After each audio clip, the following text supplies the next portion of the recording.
A lot of us probably struggle with sleep hygiene, how to fall asleep, stay asleep, and get restful sleep. But did you know that improving your sleep hygiene could help improve your overall health?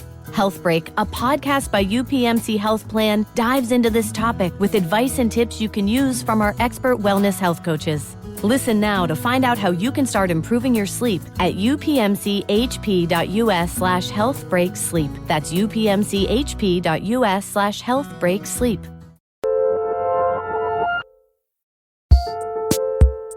Welcome back to Working Overtime, the advice-focused Huey, Dewey, and Louie to Working's Donald Duck. I'm Isaac Butler. And I'm June Thomas. Isaac, what have you got for us today? I've got some fairly sore hip flexors because I overdid it working out this morning, but I also have an art-related project I want to talk about, which is...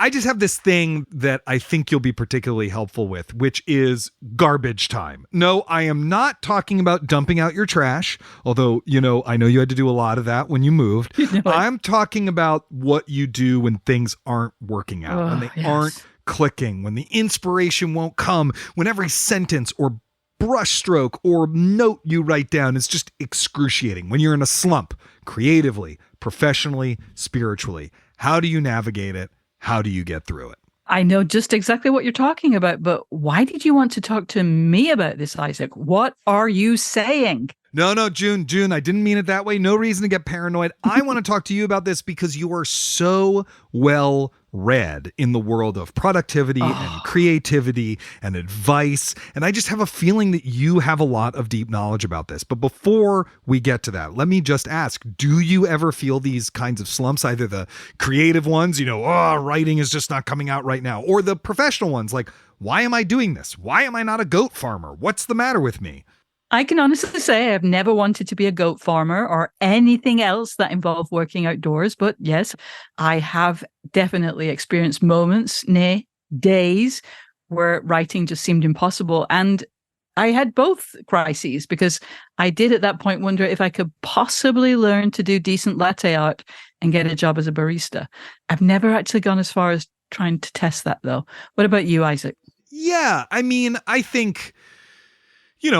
people go through quarter life crises. People go through middle life crises. I went through a big quarter life crisis. What kind of artist do I want to be kind of thing that led to me applying to graduate school and kind of de-emphasizing theater and focusing on writing. That's when I feel like I had the last real what does it all mean kind of crisis. Because even when I wrote the first book that I wrote didn't sell and I eventually stuck it in a drawer, right? That was really hard and painful, but I didn't think, why am I doing this? I thought, I'm going to come up with something else now, but creatively, sure. Slumps and fallow periods happen pretty regularly. We had a guest on Working at one point, the amazing choreographer Annie B. Parson. And when I asked her, do you ever get blocked? Or, what do you do when you get creatively blocked? She goes, I don't experience that. Oof. And my mind was blown because, I don't quite feel in a slump right now, for example, but I do feel a real struggle to get the motor of the new book I'm writing started. I'm not even talking about writing it. I'm just talking about researching it, thinking about it, that moment where sort of everything you do during the day, sort of no matter what it is, even if it's scrambling eggs, relates back to the book. I just haven't gotten there yet. I'm priming the pump. I'm pulling the cord. The motor's just not catching. And I'm honestly starting to get kind of frustrated about that. I know it'll happen in the future. I know that it's just I don't have enough free time right now. But I'm not sure that, hey, just wait it out and it'll happen eventually is the best advice exactly. But sometimes that's actually what you need to do is just relax, Are there particular circumstances where you have had to just keep the faith and wait it out? Yeah, absolutely. I know that for me, there are days when there just isn't any point in me forcing myself to sit at my desk because I'm just too tired or too distracted or just not in the mood. And unless there is an absolutely unskippable, unmovable deadline that means I just can't take a break, it's just better for your health, for your creativity, for your relationship to do something different. And I suspect that even if you do have an unmovable deadline, it's still better if you do that. Just put yourself in a different location, just shake yourself up a little bit. I do think, Isaac, you clearly recognize that it's hard to just start a new project. And so I think that you're right that the kind of thing that we're talking about, let's just call it a slump, is more likely to strike at times when you're still figuring things out, when you don't have a routine yet, when you're not in a groove.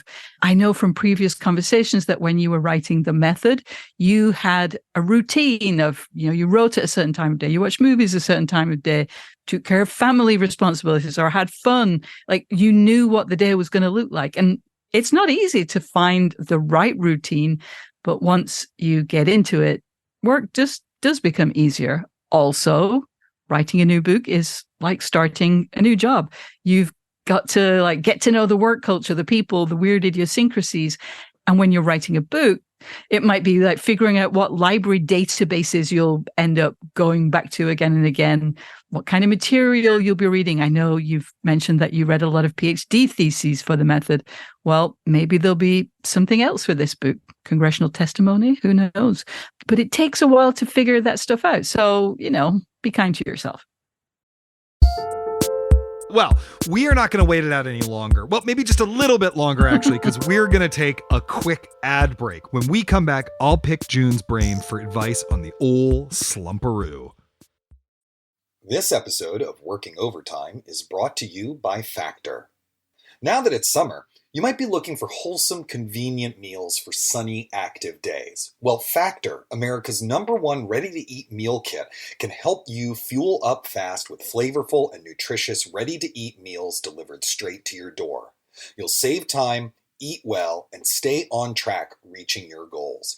Listeners, I will admit I was a little bit skeptical of Factor at first because it involves the microwaving of the food that they send you, but they're not TV dinners. They're never frozen. They don't taste like a boatload of chemicals. It's fresh food that you reheat at home, and it was actually really delicious. So if you're looking for some calorie-conscious options this summer, you can try delicious, dietitian-approved, calorie-smart meals with around or even less than 550 calories per serving.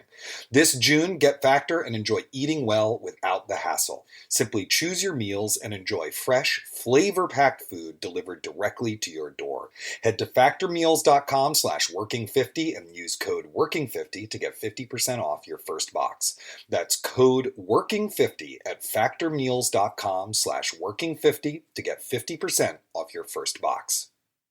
At the end of your first year, Discover credit cards automatically double all the cash back you've earned. That's right, everything you earned doubled. All the cash back from eating at your favorite soup dumpling restaurant doubled. All the cash back from that trip where you sort of learned to snowboard also doubled. And the best part, you don't have to do anything ridiculous to get it. Nope, Discover does it automatically. Seriously though, see terms and check it out for yourself at discover.com/match. Hey listeners, do you have any tips or questions about the creative process? Get in touch and share your advice. And you can email us at working@slate.com, or even better, you can call us and leave a message at 304-933-9675. That's 304-933-WORK. All right, back to Working Overtime.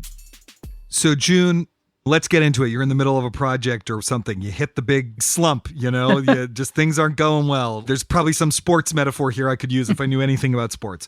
And I'm just wondering what advice you've discovered that you found helpful in navigating those moments. I mean, I'm just like, Julia Cameron must know something about this. Austin Kleon must know something about this. June surely has read about it.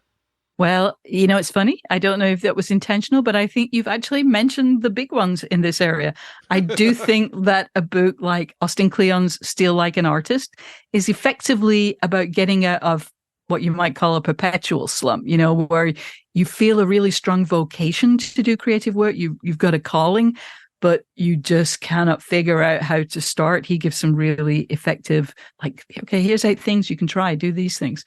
And I also think that morning pages, as described in Julia Cameron's book, The Artist's Way, are a really good way to kind of clear away mental debris that might also be kind of just weighing you down. So those actually, I think, are really good suggestions. And are there times when you have self-consciously, tried a strategy you heard or read about somewhere because you're like, oh, I'm in a slump right now. Let me try the four-sprung dirge technique or whatever. There are actually. So I do have an anti-slump strategy, and it's something that came up an episode of Working from 2022 when I spoke with the writers and sort of cultural curators, Rob Walker and Josh Glenn. Josh talked about lining up a lot of different kinds of work. For example, on a very basic level, this could be admin that you just have to take care of, things you have to write, material you need to read, whatever these boxes are that you're going to kind of slot things into.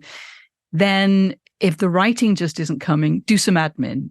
If you're, just not able to research today, maybe try some writing, whatever it is, just have different tasks of different types that you can turn to when the thing you're trying to do doesn't come. And, it's important that this be real work that really needs to be done. Do not just, make up some task that really isn't necessary. But there are always things that really need to be taken care of. We just usually don't get to them. Totally. I also think we should probably differentiate between big long-term projects like plays, books, murals, films, whatever, where if you're in a creative slump, you really can take some of that time to do other work-related stuff. Yeah. Project management, research, and you're still working towards a larger goal. But then there's also shorter-term stuff. You've been commissioned to do something. It's due in a week, where even if you're slumping, you still have to get that work done. In those circumstances, you need to fight through it, right? How do you approach that? Yeah, I mean, I think this is where you have to think of writing or whatever your artistic job is as being just like other jobs. Does a file clerk feel like filing? Doesn't matter. That's the job. And, it's like, if it was so easy, why are we having this whole episode? Well, because you just cannot make yourself do that very often. But sometimes you just gotta. Yeah, I think of it like, not to like riff on our catchphrase, get back to work, but actually it's like just do something, just start somewhere. Like one thing that I've noticed is I've written a couple pieces recently where just like I was really struggling to get them started or just to conceptualize them or whatever. And I just be like, okay, it's due in this amount of time. You have enough time to write it. Just like today, just make a list of everything you want to talk about in this piece and then break off 2 of them and write about those 2 things. Don't even think about how they're going to connect. Just write something on this list. Write a paragraph about each of these things. And then tomorrow you'll look at those and something will spark. And almost every time that really works. That's not to say the writing got any more fun, but at least exactly. I got it done. I made the deadline, which is ultimately what matters. You know what I mean? Yeah. No, I think that is actually just a classic technique that even when you're a very sort of conscious writer, you've done this a lot of times, you can't think about the overall project, you've got to break it down. But it's hard to do that. But find the smallest possible amount, even if it's some days you just can't settle.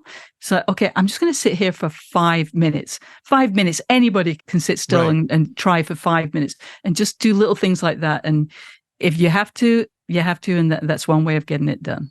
In a way, it's like quitting smoking. Have you ever quit smoking? No. No, okay. Because I never started. Because you never started. We should clarify for listeners, you're not a smoker. No. Despite being from the UK and in the era in which you're from. You know, when you quit smoking, you think, I'm not going to have a cigarette for 15 minutes. And then you're like, I'm not going to have a cigarette for 15 more minutes. And then eventually you can go, I'm not going to have a cigarette for an hour. And then eventually you go a day. And then, eventually it becomes never, right? Because the physical and psychological thing, ruptures. It is kind of like that. Often we talk about breaking the art down into little things and then doing them. What I think's different about this is that you're not thinking about doing it linearly. You're just picking a random thing and doing it. And that's all you got to do. And, I've had days where it takes all day to write 5 sentences. Yeah. Because it's just going so badly. And what I've learned, and this is only after writing The Method that I really learned this, is to be like, hey, it took all day, but I got 5 sentences done. Yeah. As opposed to, I spent this whole fucking day and all I got done was 5 sentences. It really is an important shift in thinking.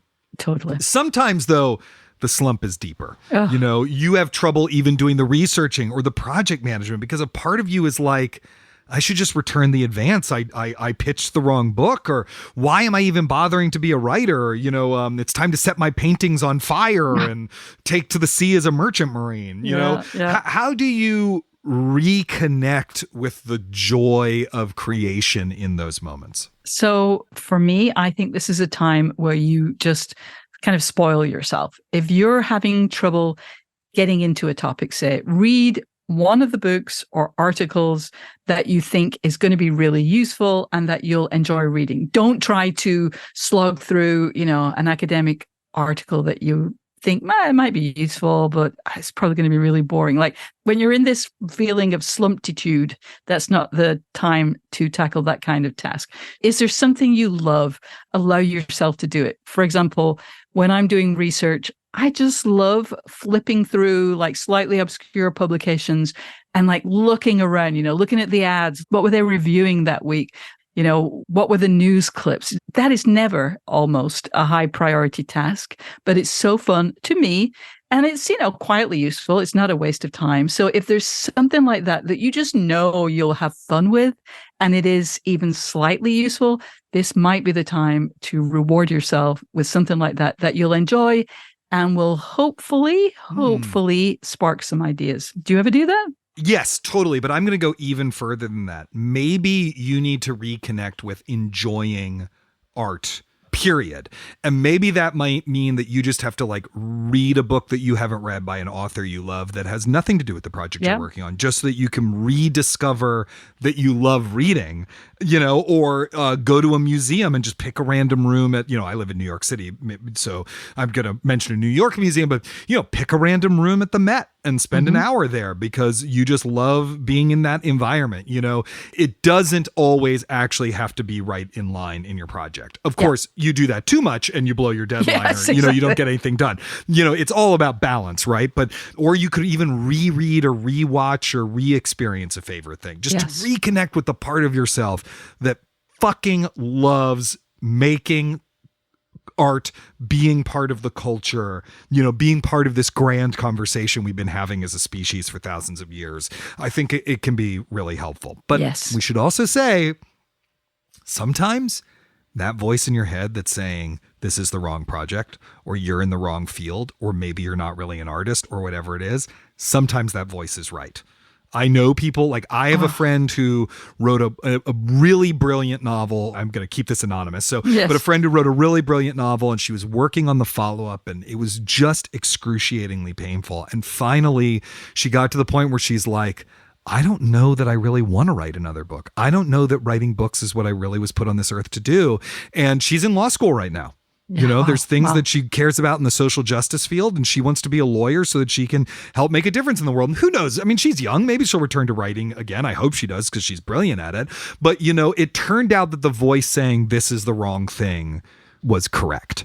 Yeah. But how do you know? Right? We all have these, what Douglas Adams calls the long, dark tea time of the soul. How do you know that it's time to give it all up and pack it all in? Yeah, I just think you have to be open to that possibility. If you have a really long spell of just not wanting to do your damn job, where every day you have to talk yourself up and just really, do 5 different tricks every day to just get any work done, it might be time to have some serious conversations with yourself, especially in the world of art where we're constantly having to fight to get a chance to do something.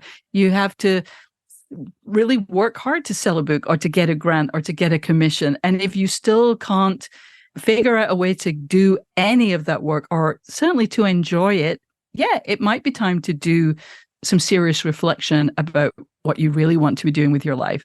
There is so much romance in being an artist of whatever stripe, and you kind of have to buy into it, but you can also fall for your own bullshit. And I do think that, just imagine, what would you do instead?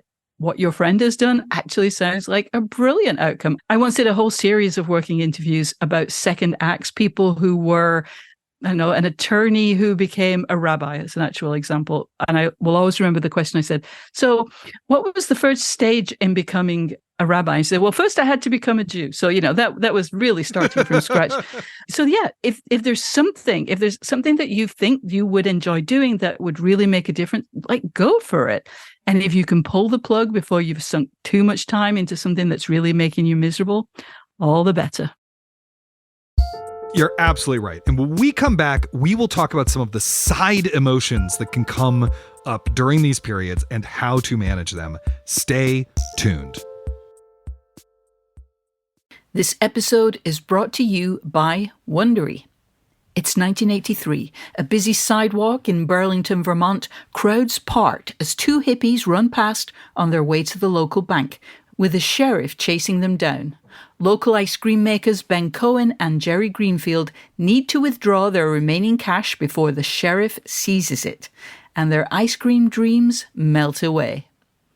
It's now 2010, and a series of deadly tragedies at factories in Bangladesh are drawing attention to the fast fashion industry. What lengths are they going to keep up with customer demand? From Wondery, this is not another crime story, it's Business Wars. Hosted by David Brown, Business Wars is an award-winning podcast that tells some of the greatest business feuds of our time. From Haagen-Dazs versus Ben & Jerry's to the fast fashion wars of brands like Zara and Forever 21, they've made history-making rivalries sound like the stuff of Hollywood movies. Follow Business Wars wherever you get your podcasts. You can listen ad-free on the Amazon Music or Wondery app. This episode is brought to you by SAP. Welcome to the window of opportunity, when your next move can either make your business famous or obsolete. So you need to be ready. Be handling good surprises and bad ones ready. Be opening a Portland, Houston, and Providence location on the same day ready. Be stock options plus paid family leave ready. SAP has been there and can help you be ready for anything that happens next. Because it will. Be ready with SAP. Listeners, I just want to remind you that if you are enjoying working overtime, please subscribe so that you never miss an episode, because missing even one episode could be a tragedy. And if you listen on Apple Podcasts, we would love for you to rate or review the show. It truly does help. And if Overcast is your app of choice, please hit the star to recommend the episode to others. All right, back to the show. June, one thing I've noticed during the old slumparoo is that a lot of other emotions arise that can make these periods hard to manage, because they're not the positive emotions. It's not joie de vivre. It's not euphoria. It's things like professional jealousy. Everyone else is reading more, creating more, working harder, getting better reviews, making better work. And they look so good looking while they're doing it. Whereas you're a miserable troll in your, hovel under a bridge trying to just, paint one goddamn painting. Professional jealousy can be so toxic, but it is also unavoidable, particularly when we feel things aren't going well. How do you personally handle professional jealousy? I have two very specific strategies, and the speed with which I can answer this question reveals that, yes, I am familiar with this response. So the first one is very lo-fi, and it is journaling. I am not a mega journaler, but when I recognize personal jealousy, or I'm just feeling envious or mad about something that is beyond my control, I find that just spewing it onto paper can bring down the temperature of my feelings in a way that just kind of releases it, and I can just get on with life. And the other is to try to be hyper rational, and I'll give you a concrete example. I was having trouble writing one section of my book, actually one paragraph. It was maybe even just going to be a few sentences, but I wanted to include it, and it just wasn't flowing. And then I read an article on the same topic, and it was so perfect. It just sent me into a tailspin, but it was a New Yorker piece, for God's sake. I had to remind myself that I was comparing my halting first draft with a highly polished, like it was the 150th version that was produced with the help of some of the best editors in the business. Like, what on earth was I doing even putting myself, just even starting that conversation? So I just had to do some very harsh self-talk. And fortunately, it really was a stupid thing to be thinking about. So I was able to talk myself down. What about you? Yeah, of course I've experienced this. I experienced it a lot more in theater. Oh my God, I was so jealous all the time. And it was one of the reasons why I sort of moved out of it, was that was really poisonous. But yeah, I recently lost out on a big deal grant that I really wanted, and that I wrote a good proposal for, and that I really worked hard on, and that I frankly still feel I should have gotten. Yeah. I saw the list of other people who got it. One of them is someone I'm friendly with online. I'm very proud of him. I'm very happy for him. It's that last push to finish a long-term project. He really needs it. The other three, I was like, oh, come on. Come on. Yes. I was really mad about it. And of course, if they're better known than you, it's that it was just cronyism. If they're less well known than you, they're less deserving. There is just there's no logic to it. I feel like the worst thing to do is to deny you feel that way or actively try to talk yourself out of it too hard. I think the best thing you can do is to kind of combine your two approaches. Be open about it with an audience, socialize it. And by an audience, I mean an understanding friend, your partner, whatever. But as you talk about it, have some self-awareness and humor about it, right? To basically say in advance, I'm going through a rough time. And that's where this is coming from. But God damn it, I can't believe that charlatan got a rave review in the Times, right? And then you can both laugh about it and that defangs it. Everyone really does go through this. So having a bit of sense of humor is important. Like, do you know that poem, The Book of My Enemy Has Been Remaindered? Indeed, by Clive James, although I think it's been so long since I read it or heard it. I love this poem. I'm just going to read one random stanza from it. And for those of you who don't know, look up the poem. It's brilliant. And it goes on like this at some length. The book of my enemy has been remaindered, and I rejoice. It is gone with bowed head like a defeated legion beneath the yoke. What avail him now his awards and prizes? The praise expended upon his meticulous technique, his individual new voice. Knocked into the middle of next week, his brainchild now consorts with the bad buys, the sinker, clinkers, dogs and dregs, the Edsels of the world of movable type, the bummers that no amount of hype could shift, the unbudgeable turkeys. What I love about this is it's so petty, but it's so funny about being so petty. It is okay to be petty. Just don't put it in public. Don't put it on Twitter or whatever. Don't write that person an angry email. Yes. Just be petty with your friends. Shit talk people, gossip, have a good sense of humor and self-awareness about it. Though. Does that make me a monster? Yes, but not for this reason. No. You are a lovely human being, Isaac. You're just saying that because I turned into a wolf at the full moon, right? So we're in different continents. That's okay. Lycanthrope discrimination. But you're a human being. And to give you an example of my own pettiness, I was reading a book in a completely different genre. It's not anything it's not a competitor of mine, a very different field. But I just thought it was just deeply mediocre. And I was just curious, why are people talking about this book? Why am I seeing it? And I looked up reviews and it got not glowing, not fulsome praise, but it got good reviews. And it actually, I was able to turn that into wow, there's hope for me. My book doesn't have to be brilliant. Maybe it'll still do okay. You can find some positive for your own self-worth things in even the most sort of petty impulse that you can't deny. Yes, totally. Perhaps in closing, I just want to note that, one of the other things that can happen when you're going through a real slump is to feel like it's a personal failing on your part.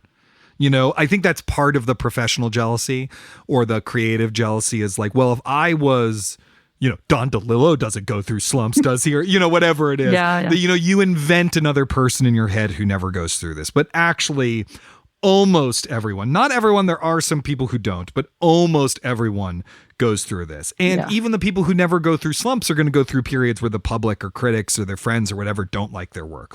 It's a bumpy ride. It's just it's not smooth sailing for anyone. It's not a failing on your part. Don't beat yourself up. And that actually can make it harder to get out of when you think oh, I'm the worst. And you enter that kind of period of sort of self-flagellation and self-pity. It's easier said than done not to do that. But to the extent that you cannot do it, don't do that to yourself.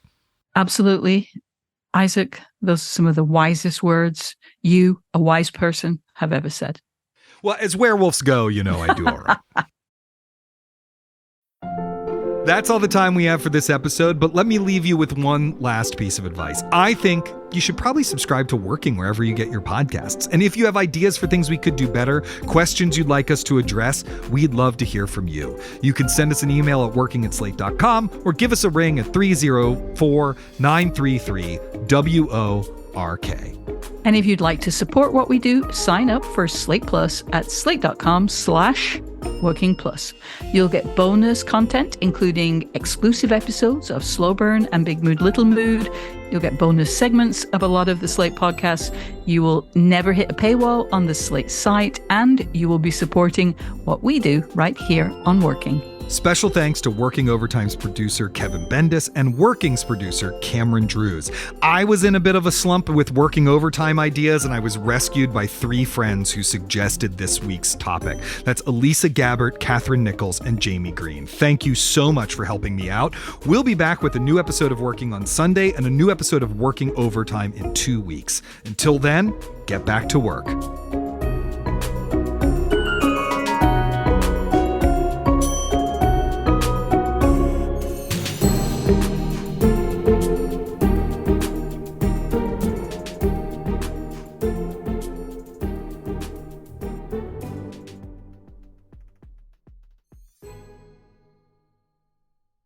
Holidays are here again, the Bargain King is your best friend. With deals so good, you're gonna win. Holidays are here again. We're celebrating Ollie Days, where the cheap gets cheaper. At Ollie's, we're celebrating our once-a-year customer appreciation bargain bonanza, where everything in our store is 15% off. And we mean everything. Ollie Days absolutely ends Sunday, July 2nd. Ollie's! Good stuff, cheap!